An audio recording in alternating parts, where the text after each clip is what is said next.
Let me ask you something. When chaos hits, do you want people to notice you or completely forget you exist? Because here's the reality.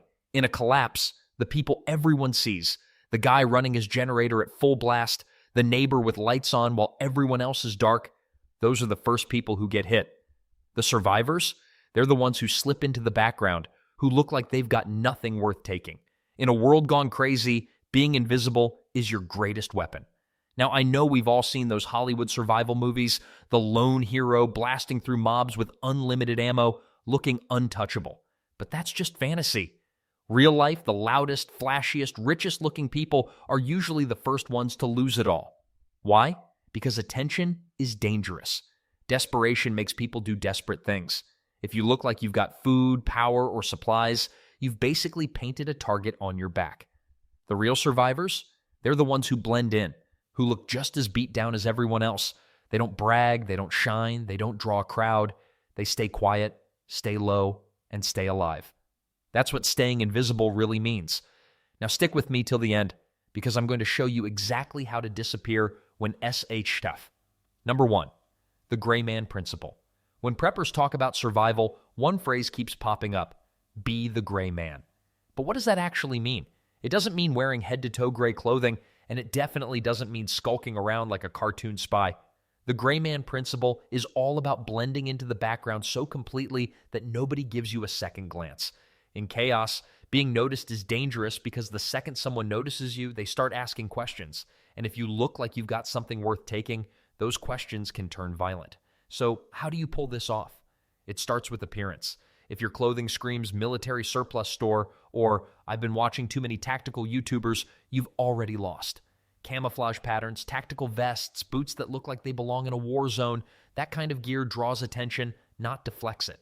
In a collapse, you don't want to look like you're ready for battle. You want to look like you're just another exhausted person struggling to get by. Jeans, hoodies, worn sneakers, things that don't stand out in a crowd are your best bet. Looking ordinary is your armor. And it's not just clothes. Think about your gear. A massive hiking backpack with MOLLE straps and water bottle pouches hanging off the side screams, this guy is carrying food, medicine, and survival tools.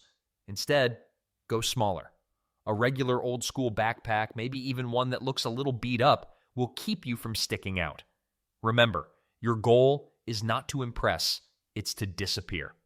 Now here's the deeper layer, the psychology of invisibility. Being gray man isn't just about what you wear, it's about how you carry yourself. Walk with confidence, but not aggression.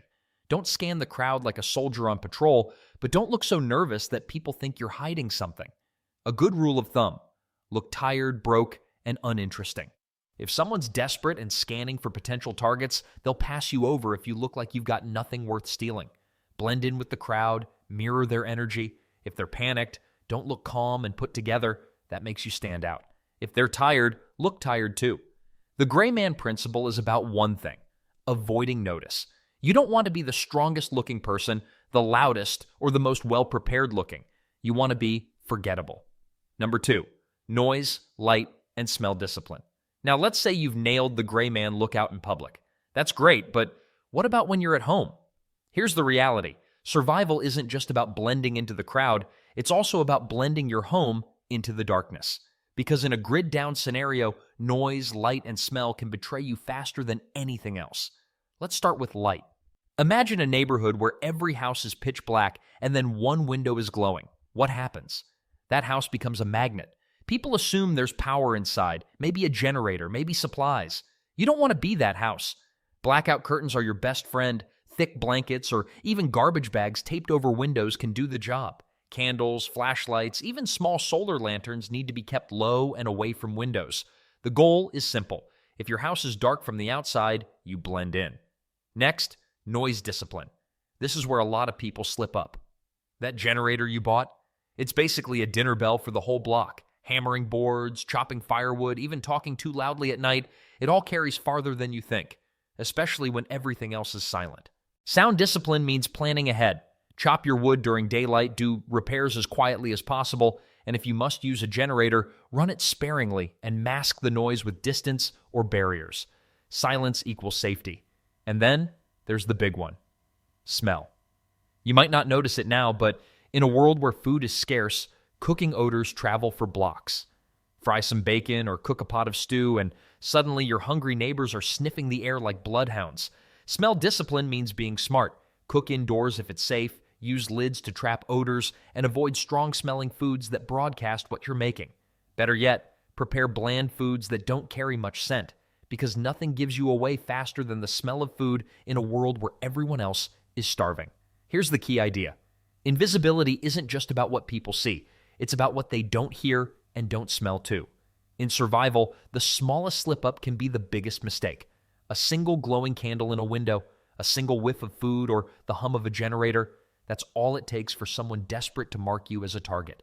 If you stay dark, stay quiet, and stay scentless, you stay safe. Number 3, managing supplies without advertising them. Here's something most people don't realize. In a collapse, your biggest risk might not be running out of food, it's other people realizing you don't run out of food. When desperation sets in, hungry people will do things they'd never imagined doing in normal life. And if your home looks like a mini Costco while everyone else's cupboards are bare, you won't just stand out, you'll be hunted. That's why managing your supplies discreetly is every bit as important as gathering them. Survival isn't just about what you have, it's about what people think you have. First rule, never store everything in one place. If your entire stockpile is sitting in the basement or the garage, you're one unlucky break-in away from losing it all. Think in layers. You want your main stash, the stuff you rely on, but also smaller caches hidden around your home and property. Get creative. False bottom drawers, PVC tubes buried in the backyard, or even small boxes hidden in attic crawl spaces. That way, even if someone does get access to part of your supplies, you're not wiped out. Next, decoy supplies. This isn't just clever, it's essential. Picture this. Someone knocks at your door demanding food. If you hand them nothing, they'll assume you're lying and push harder. But if you hand them a couple cans of soup or a bag of rice that looks like it came from your last stash, they're more likely to believe you're struggling too. Meanwhile, your real reserves remain untouched. Your decoy pile is your insurance policy, small enough not to cripple you, but enough to convince others that you're not hiding wealth. But here's where many preppers blow it: resupply and rotation. You've heard the advice, store what you eat what you store. That's true, but the way you rotate can give you away. If you're hauling massive pallets of canned food into your house every other weekend, trust me, people notice. Even if they don't say anything at the time, when the lights go out and their stomachs are empty, they'll remember the guy with the endless groceries. Instead, rotate gradually. Slip a few extra cans into each regular grocery run. Use different stores instead of one bulk trip. Keep deliveries low-key, and if possible, break down boxes before they're left outside. Speaking of which, your trash is a dead giveaway. Ever seen how obvious it looks when someone just bought a new TV because the box is sitting outside? Now imagine the same thing, but with food packaging. Empty ramen boxes, cases of bottled water, bulk rice sacks, all of it screams, this person is stocked. Burn what you can. Recycle discreetly. Better yet, repurpose some packaging instead of tossing it. Managing supplies also means managing appearances.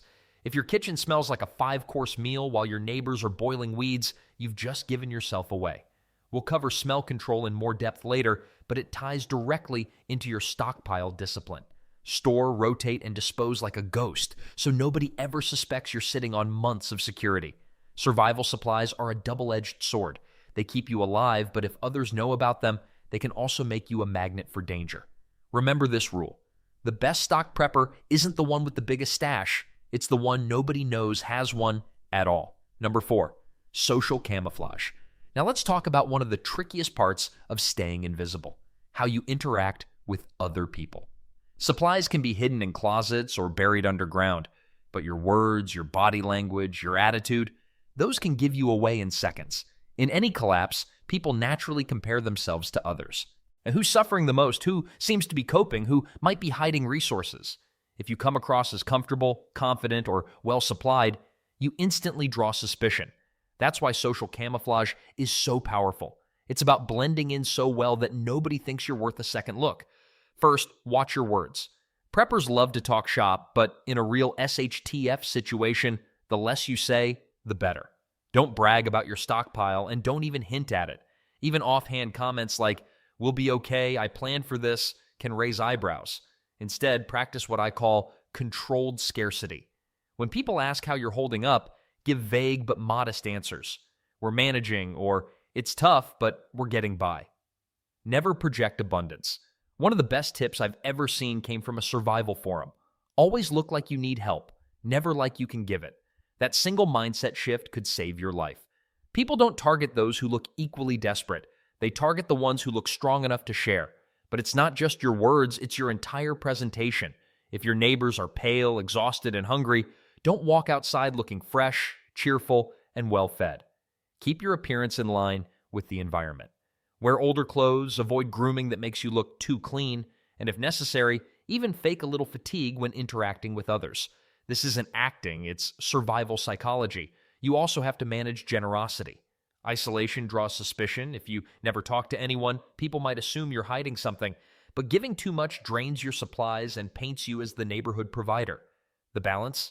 Small gestures. Share something cheap or replaceable like a little water or a few matches so you seem like you're struggling but willing to cooperate. It's enough to blend in without exposing your real strength. And finally, avoid showing leadership unless absolutely necessary. Leaders are visible. Leaders get noticed. Invisibility is about being the background character in the crowd, not the person others look to for answers. You want to be seen as another struggler in the mess, not the secret rock everyone can lean on. In short, social camouflage is about becoming forgettable. Not weak, not suspicious, just ordinary. If people walk away from you thinking, they're no better off than me, then you've done it right.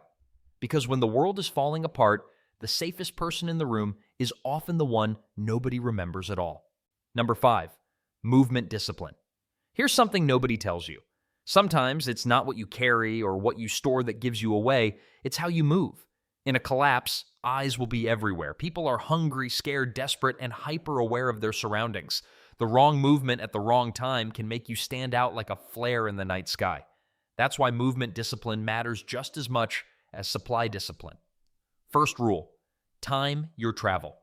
Don't move during peak hours when everyone's awake, restless, and wandering the streets. Broad daylight makes you an easy target. Middle of the night? Too risky. You can stumble into trouble or look suspicious with a flashlight. The sweet spots are dawn and dusk. The light is low enough to give you cover, but visibility is still good enough to avoid walking into danger. Plus, most people are either just waking up or shutting down at those times, which means fewer eyes watching. Second, travel routes. Forget the main roads, highways, and wide open spaces. Those are choke points, magnets for trouble, and places people will be patrolling or scavenging. Instead, think like water. Flow through the cracks. Use alleys, side streets, wooded paths, even drainage ditches if you have to. The goal isn't speed, it's invisibility. A longer, quieter route is almost always safer than a short, obvious one. Now let's talk about what you're carrying. Visible weapons are a dead giveaway. Walking down the street with a shotgun on your back or a machete in your hand makes you look like a prize worth testing. People assume if they've got weapons, they've got supplies. And while being armed is important, being seen as armed makes you a target. Conceal your protection. A handgun holstered under a jacket, a knife tucked inside your waistband, even a walking stick that doubles as defense, all far less suspicious than looking like you just left a military base. The same goes for hauling supplies. Don't drag around giant duffel bags, military packs, or anything that screams loaded with gear. If you need to transport items, use smaller, ordinary-looking bags. A beat-up grocery sack or old backpack makes you look forgettable. And for the love of survival, don't clank or rattle when you walk. Loose cans or bottles hitting against each other are like dinner bells to anyone listening. Wrap items in cloth, distribute weight evenly, and keep your load quiet. Then there's tracks. This is something beginners forget. Even if nobody sees you, you can still leave a trail. Deep footprints in soft dirt, broken branches, wheel ruts, they all tell a story. If you're hauling supplies through snow or mud, assume someone could follow. Stick to hard surfaces when you can. Walk in existing paths or even over rocky terrain where your prints vanish. If you absolutely must cross open ground, do it at an angle, not straight across, so your tracks blend in with natural patterns. Finally, remember this. Speed isn't survival. Stealth is. Rushing makes you clumsy, loud, and obvious. Moving with discipline means every step is deliberate, quiet, and forgettable. Think of yourself as a shadow slipping between the cracks, not a soldier marching on a mission. Because in a world where visibility equals liability, moving wrong isn't just sloppy, it's fatal. Number 6, psychological invisibility. You've heard the saying, survival is 90% mental. That doesn't just mean grit, it means psychology. Invisibility isn't only about what people see on the outside, it's about what you project emotionally. People read faces, body language, and tone like open books, especially when they're desperate. And in a collapse, the wrong expression can get you singled out faster than anything else. Here's the brutal truth. Fear draws eyes. If you panic, stumble, or look lost, people notice. A panicked person signals weakness, and in a desperate world, weakness is prey. But here's the flip side. Confidence draws eyes too. If you look too calm, too collected, or too fine, you stand out as well. The trick is balance. Staying steady, but not so steady that people think you're better off than they are. That's where the poker face comes in. You don't need to look tough or fearless. You just need to look ordinary. Neutral expressions, minimal reactions, no exaggerated emotions. Practice keeping your body language relaxed even when your adrenaline is spiking. If chaos breaks out around you, don't freeze like prey and don't smirk like you're in control. Look like everyone else, tired, stressed, but functioning. And here's another layer. Never show abundance. If your kids are laughing, your clothes look fresh, or your body language screams, "I've got this handled," people will start asking questions. Blend emotionally with the environment. If others are exhausted, look worn out too. If they're hungry, don't look like you just had a feast. Sometimes that means deliberately dimming your energy, faking fatigue, or even putting on a bit of an act. Think of it this way. Survival invisibility is about becoming wallpaper. Nobody stares at the wallpaper. They notice the broken lamp or the bright painting, but not the wall that blends into the background.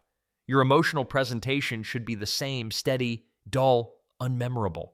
This doesn't mean suppressing your humanity, it means controlling your signals. Anger, joy, fear, pride, all those emotions broadcast information to the people around you. If you let them leak, you're telling the world more than you want. But if you keep your emotional temperature at a low simmer, you reveal nothing. And the payoff? You become forgettable. When people think back to who had food, who had warmth, who might be worth approaching, your name won't even cross their mind. That's not weakness, that's winning.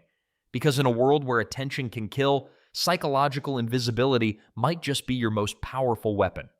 Number 7, common mistakes that get people targeted.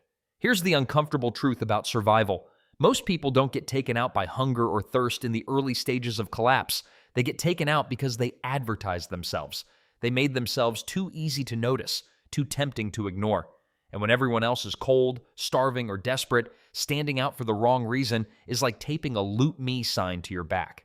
Let's break down the classic mistakes people make, why they're dangerous, and smarter ways to avoid painting a target on yourself. Mistake number 1, running generators at night.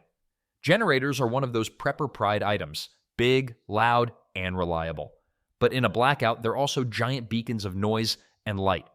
Imagine this. The entire block is pitch dark, silent, and freezing. Then suddenly, your house hums with the steady thrum of a generator. A faint glow leaks through your windows.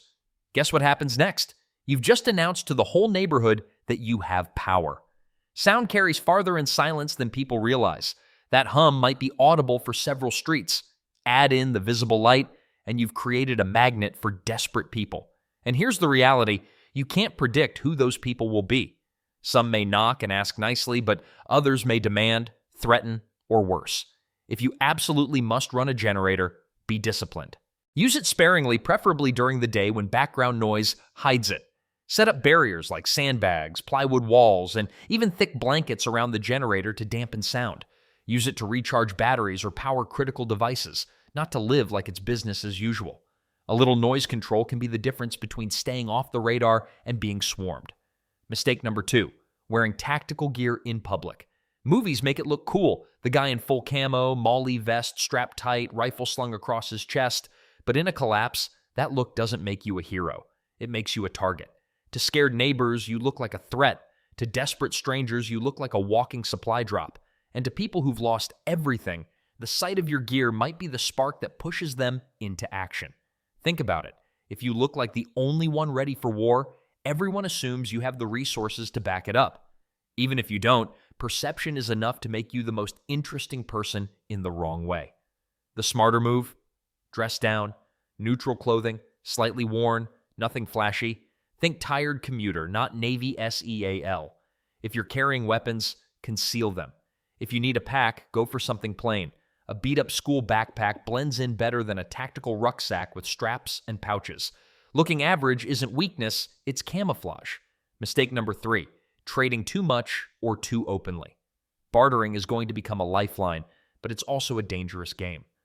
Let's say you've got plenty of rice and you start handing out generous portions to neighbors. At first, you'll be thanked, but word spreads fast. Before long, you'll be known as the guy with food. And once you have that label, you'll never shake it. People will keep coming, and when you finally say no, they won't believe you. They'll assume you're hiding more. The fix? Practice controlled scarcity. Trade small amounts only when necessary, and never reveal your full supply. If you've got a bucket of rice, portion out a single jar for barter and hide the rest. If you trade medicine, only offer 1 or 2 doses at a time. The goal is to look like you're scraping by too, not like you're running Walmart out of your basement. Mistake number 4, showing off weapons or tools. Weapons make people nervous, tools make people envious, and in desperate times, either one can trigger conflict. Cleaning your rifle on the porch or showing off a fancy solar charger might feel normal now, but when others are cold, hungry, and powerless, those items become symbols of survival. And symbols are worth fighting over. The rule is simple: out of sight, out of mind. Keep weapons concealed until you need them. Store tools in a way that doesn't advertise abundance. Even when using them, try to be discreet. A hammer in hand looks like you're fixing something. A machete slung across your back looks like you're guarding treasure. Same object, very different message. Mistake number 5, forgetting the little giveaways. It's not always the big mistakes that blow your cover. Sometimes it's the little things: a trash bag full of empty food wrappers left outside, the smell of cooked stew drifting into the street, or windows glowing faintly when everyone else is in darkness. These tiny signals may not feel like much, but to someone desperate, they're proof you've got more than they do. Solution? Think invisibility at all levels. Blackout curtains, cook with lids on to reduce odors, hide your trash or burn it safely. Even walking around looking too clean and rested when others are exhausted can give you away. This is where I ask you, are you ready to disappear when it counts? If that hit home, do me a favor. Like the video, hit subscribe, and share this with someone who thinks prepping is all about flashy gear. Drop your best invisibility hack in the comments. I read them, and the smartest tricks will get featured in the next episode. Stay low, stay calm, and stay invisible.